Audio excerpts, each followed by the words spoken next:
देवघरात साफसफाई करत असताना स्टूलावरून पडल्याने एका 75 वर्षीय आजोबाच्या पायात काहीतरी घुसल्याचे त्यांना वेळीच जाणवले. त्यावेळी पायाला झालेली जखम बरी होऊन देखील पाय दुखत असल्याने त्यांनी पायाचा MRI काढला असता त्यात काहीतरी असल्याचं निष्पन्न झालं. त्यानंतर त्यांना जिल्हा सामान्य रुग्णालयात मंगळवारी त्यांच्यावर शस्त्रक्रिया आल्यानंतर त्यांच्या तळपायात विठ्ठलाची मूर्ती असल्याचं आढळून आले. ठाणे जिल्हा सामान्य रुग्णालयात मिळणाऱ्या योग्य उपचार पद्धतीमुळे हे रुग्णालय रुग्णांच्या पसंतीस उतरत आहे. त्यात सध्याच्या घडीला हे रुग्णालय मेंटल हॉस्पिटलच्या शाजरी आरोग्य विभागाच्या जागेवर तात्पुरत्या स्वरूपात सुरू आहे. या ठिकाणी स्थलांतरित झाल्यानंतर अनेक छोट्या मोठ्या यशस्वी शस्त्रक्रिया करण्यात आल्या.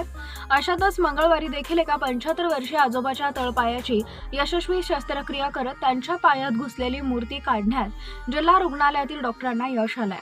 मुलुंड पश्चिम येथे राहणारे 75 वर्षीय आजोबा हे देवघरात साफसफाईचं काम करत असताना 4 महिन्यापूर्वी स्टूलावरून पडले.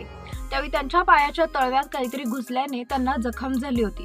ती जखम पूर्णपणे बरी झाल्यानंतर देखील पाय दुखत होता. तसेच पायातून पाणी येत असल्याचे त्यांनी त्यावेळी जिल्हा सामान्य रुग्णालयात धाव घेतली. त्यावेळी त्यांच्या पायाचा पहिला MRI काढला. त्यावेळी तो नॉर्मल आला होता.